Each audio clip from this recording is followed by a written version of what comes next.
नमस्कार friends and students, Aastha group of online education में आपका वेलकम है।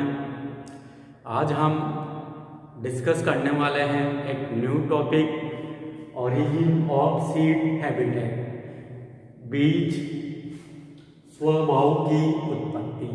मतलब पादपों में जो बीजीय संरचना बनी है उसकी उत्पत्ति या उसका जो ओरिजिन हुआ है वह किस प्रकार हुआ है, उसमें कौन कौन सी संरचनाएं बनी हैं।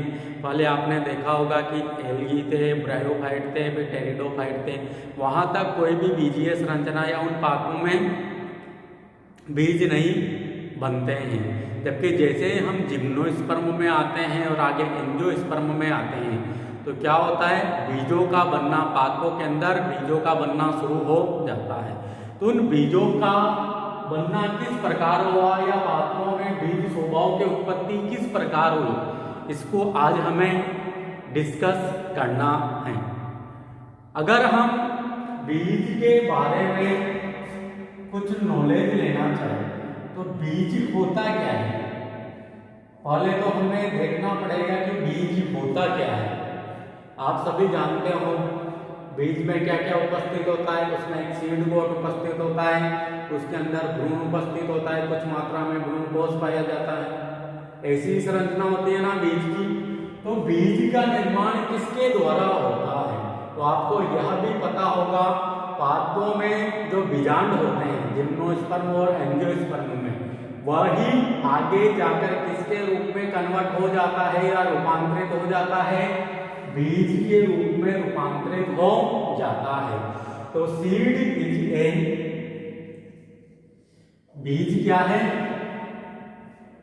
निषेचित बीजांड का क्या है, उत्पाद है। तो seed is a product of fertilised ovule.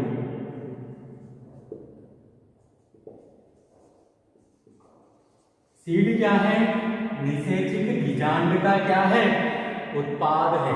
क्योंकि जहां तक बीजांड के अंदर जो फीमेल गैमेटोफाइट है और फीमेल गैमेटोफाइट के अंदर जो एग सेल है या स्त्री दाने है, वह जहां तक निषेचित नहीं होगी और निषेचित नहीं होगी तो जाइगोट नहीं बनेगा, और जाइगोट नहीं बनेगा तो भ्रूण नहीं बनेगा, और जहां तक बीजांड के अंदर भ्रूण नहीं बनेगा वह बीज के अंदर कन्वर्ट नहीं होगा।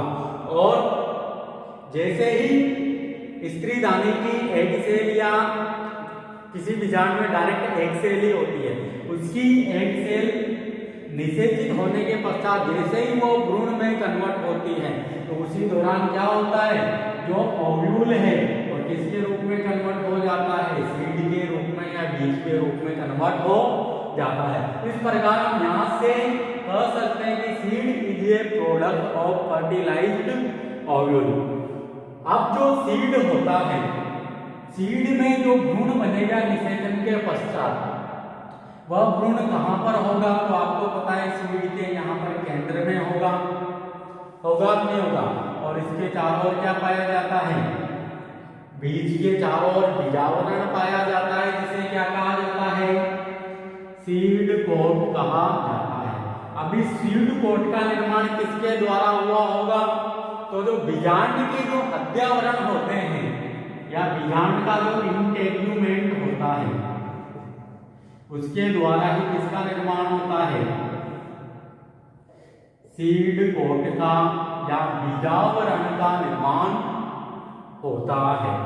अब सीड के अंदर क्या होता है, एक द्विगुणित एम्ब्रियो उपस्थित होता है, और इस द्विगुणित एम्ब्रियो को ही अगली जो पीढ़ी है या अगली स्पोरोफाइटिक जो जनरेशन है या नेक्स्ट स्पोरोफाइटिक जनरेशन है उसकी क्या कहा जाता है, उसकी कोशिकाएं इसमें उपस्थित होती हैं, क्योंकि भ्रूण के द्वारा ही आगे जाकर नेक्स्ट स्पोरोफाइटिक जनरेशन का निर्माण किया जाएगा। अब जो कुछ बीज होते हैं उनमें भ्रूण के नीचे या भ्रूण के आसपास यहाँ पर जो भ्रूण कोष ऊतक होता है या एंडोस्पर्म ऊतक होता है, उसमें भोज्य पदार्थ क्या होते हैं, भोज्य पदार्थ सिंचित होते हैं। और जिन बीजों में भ्रूण कोष ऊतक में भोज्य पदार्थ संचित होते हैं उन बीजों को क्या कहा जाता है?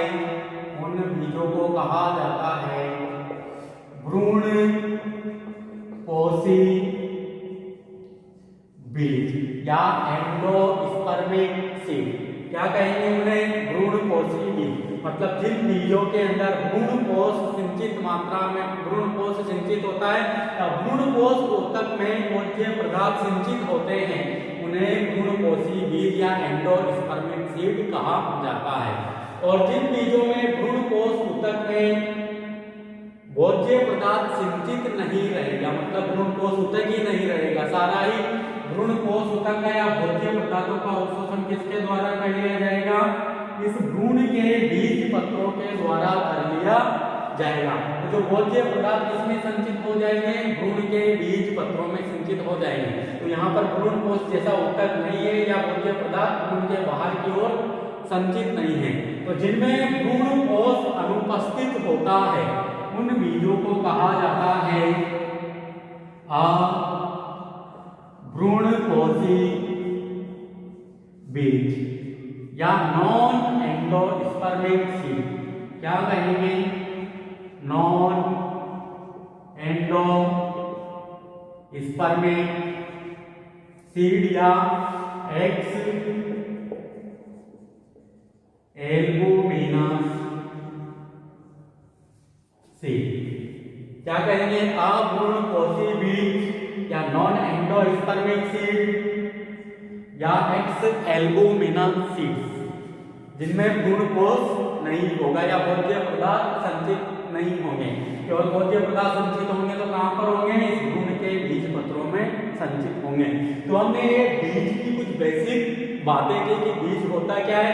तो seed is a product of fertilised ovule, मतलब निषेचित जो बीजांड होता है उसका ही उत्पाद क्या है? बीज है।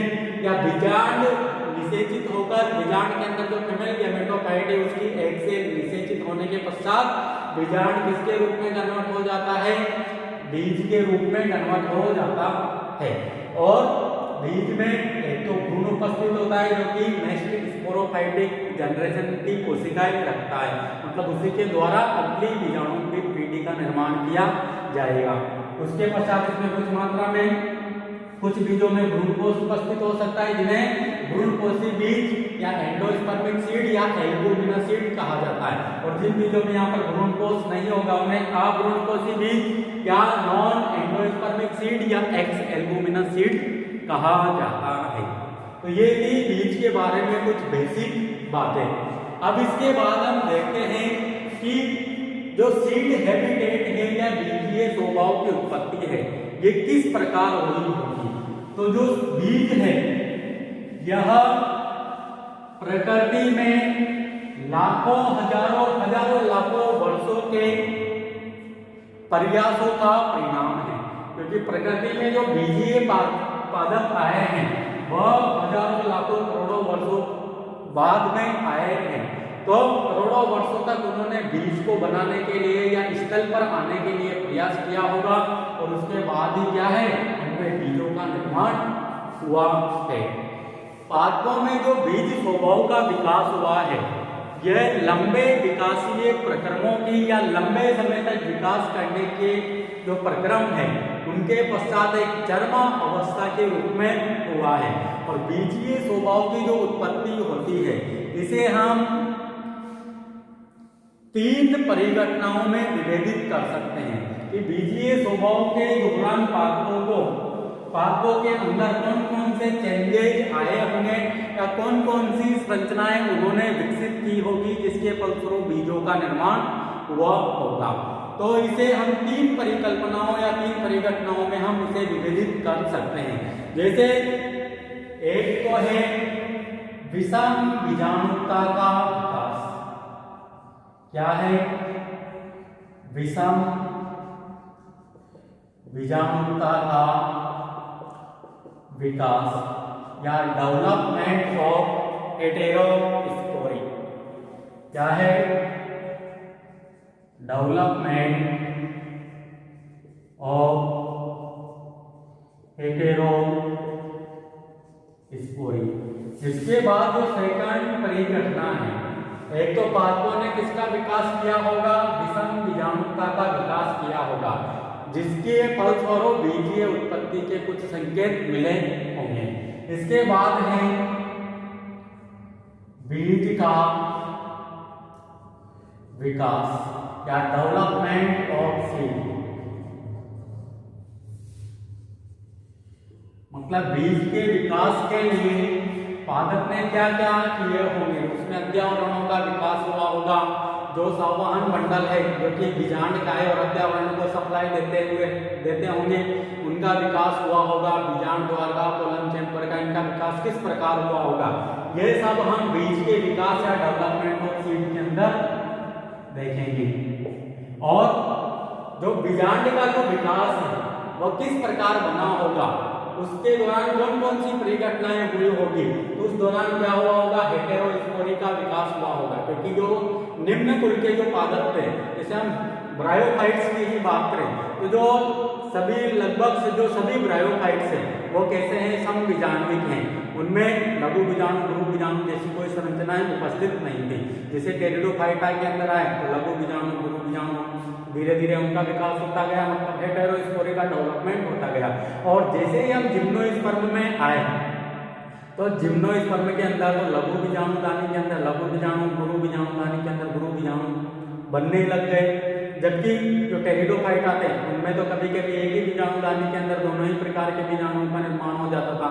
और कुछ टेरिडोफाइट आते कैसे होते थे, समबीजाण्विक होते थे, जैसे लाइकोपोडियम की हम बात करें तो वह समबीजाण्विक टेरिडोफाइट है।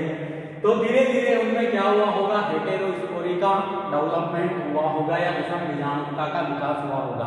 और विषम बीजाणुता के विकास के साथ साथ ही बीज का विकास भी देखने को मिलता है, क्योंकि विषम बीजाणुता के फलस्वरूप बीजांड का विकास हुआ होगा और बीजांड में कुछ न कुछ चेंजेज होने के कारण, जैसे बीजाणुओं की संख्या में कमी के कारण एक ही बीजाणु रह गया होगा जिसके चारों ओर अध्यावरण का विकास हुआ होगा, इस प्रकार बीजांड का विकास होने के पश्चात उससे बीज बन गया होगा। इन सभी संरचनाओं को हम डिटेल में देखेंगे। इसके बाद जो थर्ड परिघटना संपन्न हुई होगी वह क्या हुई होगी, चल नर युग्मकों से, चल नर युग्मकों से अचल या अप्लावी नर युग्मकों का विकास।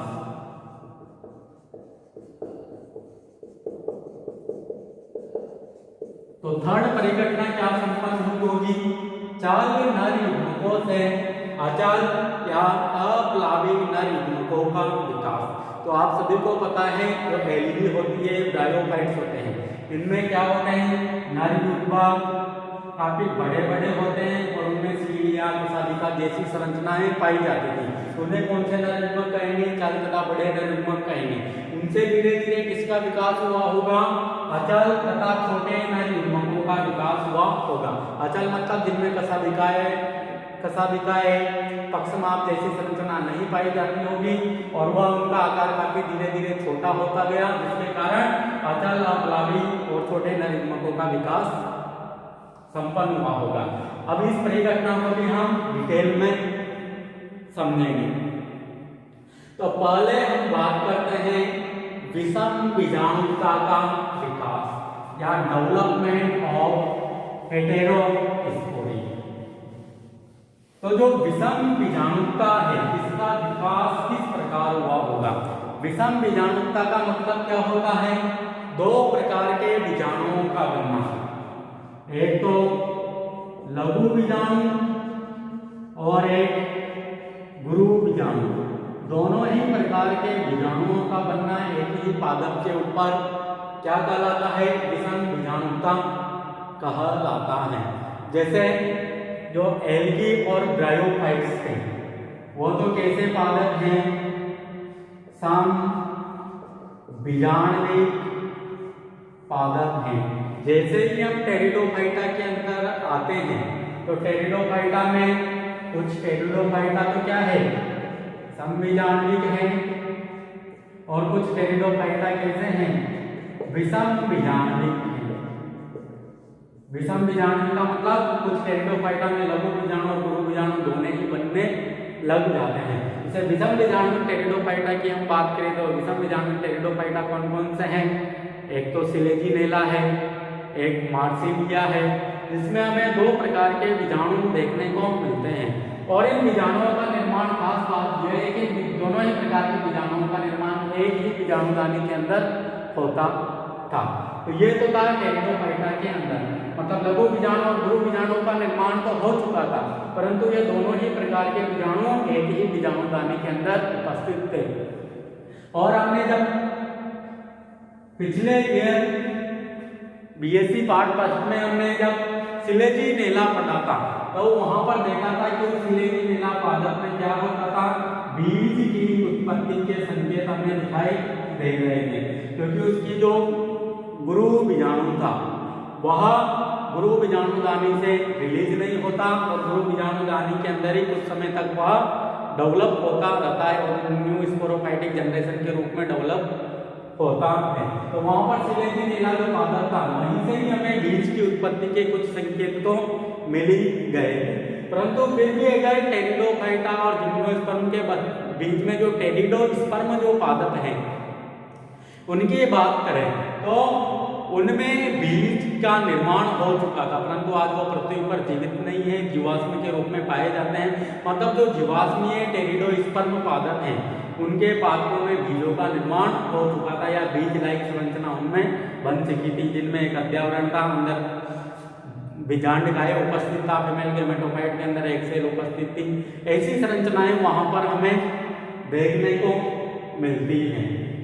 अब जैसे ही हम टेरिडोफाइटा से किसमें आते हैं, जिम्नोस्पर्म में, तो जिम्नोस्पर्म में आप देखते हो लघु बीजाणुदानी के अंदर लघु बीजाणुओं का निर्माण होता है और गुरु बीजाणुदानी के अंदर किसका निर्माण होता है, गुरु बीजाणु का निर्माण होता है।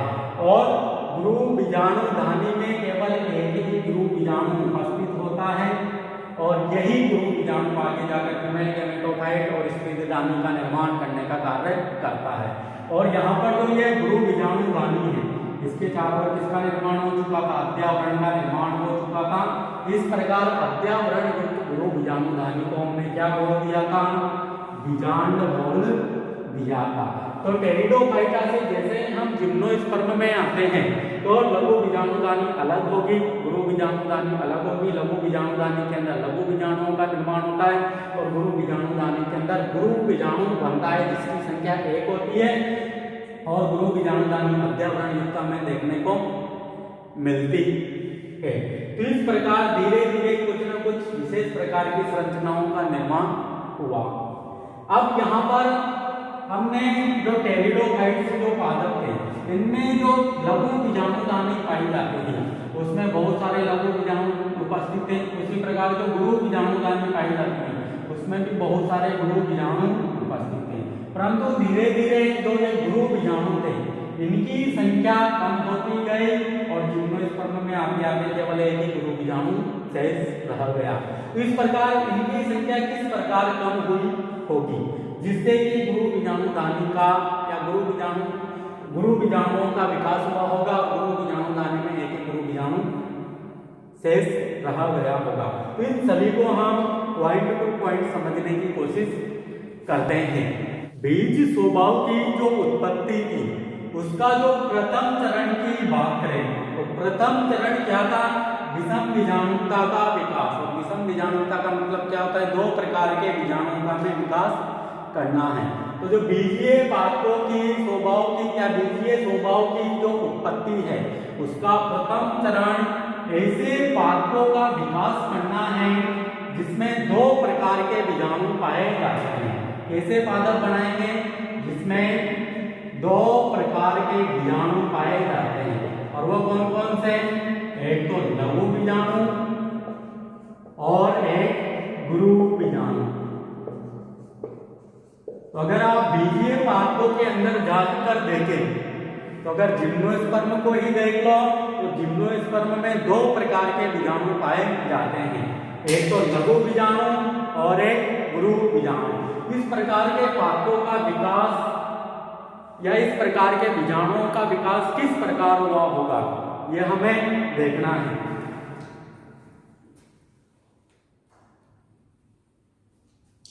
अब जो एक विषम बीजाणुता है, इसका अगर उद्भव की या इसके ओरिजिन की बात करें, इसका उद्भव किस प्रकार हुआ होगा, मतलब दो प्रकार के बीजाणु किस प्रकार बने होंगे। तो देखना, प्रारंभिक समय में एक बीजाणु दानी के अंदर क्या थे, बहुत सारे बीजाणु उपस्थित थे और आप सभी को पता है बीजाणु दानी के अंदर जो पोषण होता है वो सीमित मात्रा में होता है। तो इन सभी बीजाणुओं के द्वारा क्या हुई होगी, भोजन के लिए प्रतिस्पर्धा हुई होगी। यहाँ पर क्या होती है, टेपिटम जैसी लेयर होती है जो कि पोषण प्रदान करने का कार्य करती है। अब इन बीजाणुओं में क्या हुई होगी, प्रतिस्पर्धा हुई होगी, जिसके कारण जो सभी बीजाणु है उन्हें सीमित मात्रा में पोषण मिला होगा, जिसके कारण इनका जो आकार रह गया वो कैसा रह गया, छोटा रह गया। क्योंकि यहाँ पर जो बीजाणु दानी है उसके अंदर पहले से ही बहुत सारे बीजाणु उपस्थित हैं और पोषण इसमें सीमित मात्रा में है। इसी कारण इन बीजाणुओं के मध्य पोषण के लिए क्या हुआ होगा, स्पर्धा या कंपटीशन हुआ होगा, जिसके कारण सभी बीजाणुओं को लगभग कम मात्रा में या सीमित मात्रा में पोषण प्राप्त हुआ है, जिससे ये इनका आकार कैसा रह गया, छोटा रह गया और इन बीजाणुओं को क्या कहा जाने लगा, लघु बीजाणु कहा जाने लगा। जबकि जो दूसरे प्रकार के बीजाणु दानी हैं उसमें केवल जो कुछ ही बीजाणु मात्र कोशिकाएं शेष रह जाती है। यहाँ पर जो बीजाणु मात्र कोशिकाएं थी वह केवल कुछ एक या दो बीजाणु मात्र कोशिकाओं को छोड़कर सभी बीजाणु मात्र जो कोशिकाएं थी वह अपहासित हो जाती हैं और एक या दो बीजाणु मात्र कोशिकाओं के द्वारा क्या होता है, केवल कुछ संख्या में ही क्या मिलता है, क्या बनते हैं, यहाँ पर बहुत ही कम संख्या में यहाँ पर बीजाणु बनते हैं और यहाँ पर पोषण सीमित मात्रा, पोषण बहुत सारा है और बीजाणुओं की संख्या ज्यादा है। इसी कारण इन बीजाणुओं को क्या मिला होगा, पोषण ज्यादा मिला होगा और पोषण ज्यादा मिलने के कारण ये बीजाणु कैसे हो गए होंगे, बड़े आकार के हो गए होंगे। अगर लघु बीजाणुओं के कंपैरिजन में इनका आकार देखा जाए, इनका आकार काफी बड़ा हुआ होगा और इन बीजाणुओं को क्या कहा जाने लगा, गुरु बीजाणु कहा जाने लगा। जिसे आपने सिलेजिनेला में देखा होगा, सिलेजिनेला जो रूपेस्ट्रिस था उसमें लगभग 4 या लगभग 4 की संख्या में ही क्या दिखाई देते हैं, गुरु बीजाणु दिखाई देते हैं, क्योंकि वहां पर जो बीजाणु मात्र कोशिकाएं थी वह अपहासित हो चुकी थी। केवल एक बीजाणु मात्र कोशिकाएं उपस्थित थी जिसी के द्वारा 4 गुरु बीजाणुओं का निर्माण किया होगा और उनमें से भी कुछ तो अपहासित ही हो जाते हैं, केवल कुछ ही गुरु बीजाणु वहां पर शेष बचते हैं। तो इस प्रकार लघु बीजाणु और गुरु बीजाणुओं का निर्माण हुआ होगा। इसके बाद बात करते हैं हम जो कुछ जीवाश्मीय पादप हैं। विभिन्न साइंटिस्टों ने जो पैलियोबोटनिकल जो एविडेंसेस थे या पूरा वानस्पतिक अध्ययन के द्वारा यह पता लगाया कि जो जीवाश्मीय पादप थे, जैसे हम लेपिडोकार्बन की बात करें, केलेमोकार्बन की बात करें और केलेमोस्टेकिस की बात करें, केलेमोस्टेकिस की बात करें, तो इन पादपों के जो बीजाणु थे, इन पादपों की जो बीजाणु दानियां थी, क्या बीजाणु दानियां, इनमें वैज्ञानिकों को क्या दिखाई दिए, जो कुछ बीजाणु थे वह रुद्र वृद्धि दिखाई दी। जो अगर जीवाश्मीय पादपों की हम बात करें, जीवाश्मीय पादपों जैसे केलेमोस्टेकिस, लेपिडोकार्बन, केलेमोकार्बन, इनकी जब बीजाणु दानियों का अध्ययन किया गया, उन बीजाणु दानियों में कुछ रुद्र वृद्धि बीजाणु साइंटिस्टों को दिखाई दी है। रुद्र वृद्धि का मतलब क्या होता है, अपहासी, मतलब जो दूसरों को पोषण देते हुए अपहासित या नष्ट हो जाते हैं, उन्हें कहा जाता है रुद्र वृद्धि बीजाणु।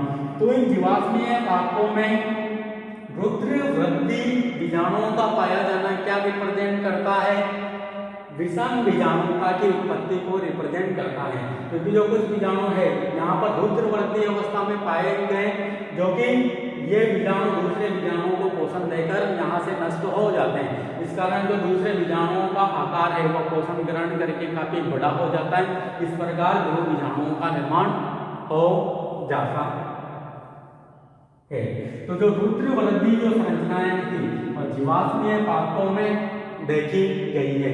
इसी कारण जो हेटेरोस्पोरी का जो ओरिजिन मानते हैं हम, वह किससे मानते हैं? जीवाश्मीय पादपों से हुई है। मतलब हेटेरोस्पोरी भी बीज के उत्पत्ति के लिए सहायक है, क्योंकि जहां तक हेटेरोस्पोरी या विषम बीजाणुता का निर्माण या उसका विकास नहीं होगा, बीज की उत्पत्ति नहीं होगी। क्योंकि बीज की उत्पत्ति के लिए प्राथमिक आवश्यकता क्या है? गुरु बीजाणु दानी में गुरु बीजाणुओं की संख्या को कम करते हुए कहां पर लाना है? केवल एक गुरु बीजाणु पर लाना है, और वही गुरु बीजाणु आगे जाकर फीमेल गैमेटोफाइट जैसी संरचनाएं यहाँ पर बनाएगा।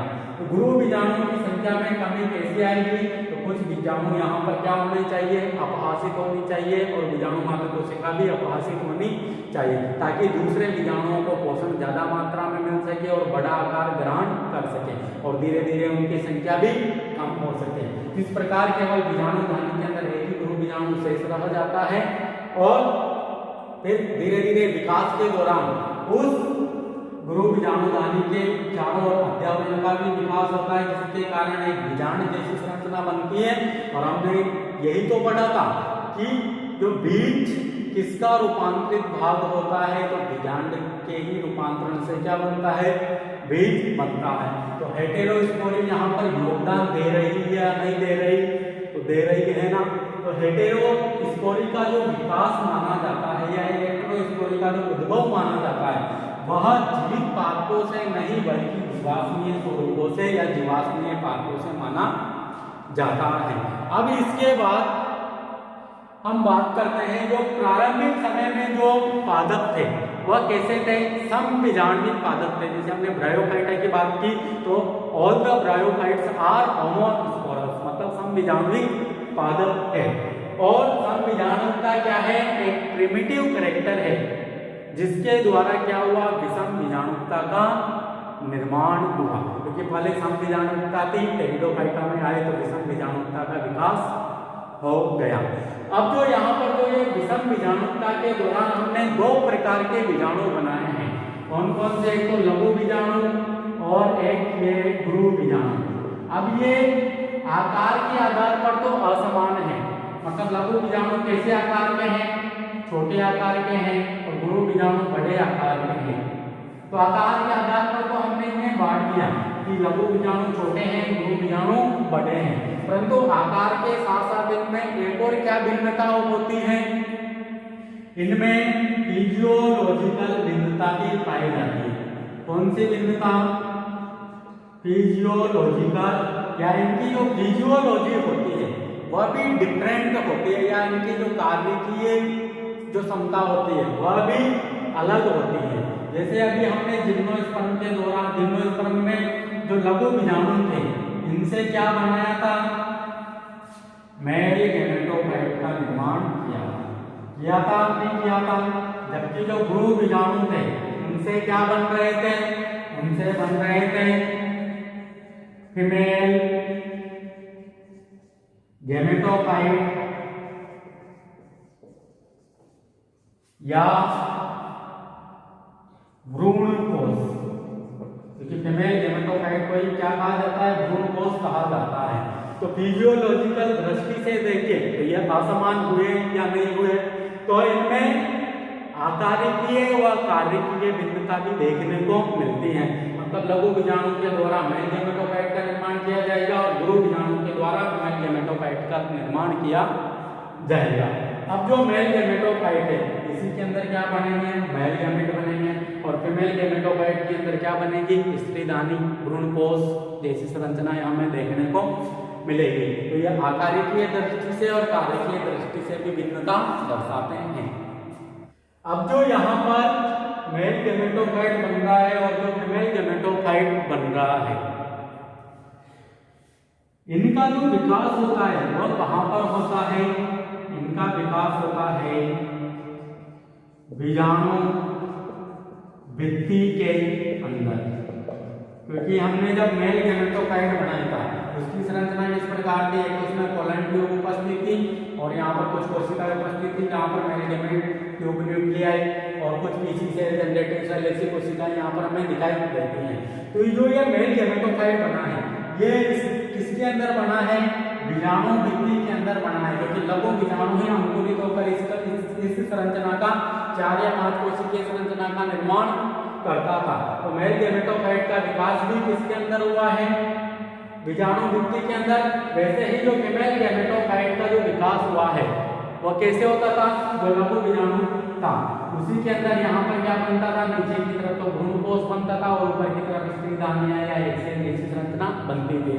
तो फीमेल गेमेटोफाइट का निर्माण भी बीजाणु भित्ति के अंदर ही होता है। और जो फीमेल गेमेटोफाइट है वह बीजांड काय के अंदर या बीजांड के अंदर उपस्थित रहता है। उसी प्रकार जो मेल गेमेटोफाइट है ये कोलन चैम्बर में चला जाता है और वहां पर अंकुरित होकर मेल गेमेट्स जैसी संरचना बनाता है।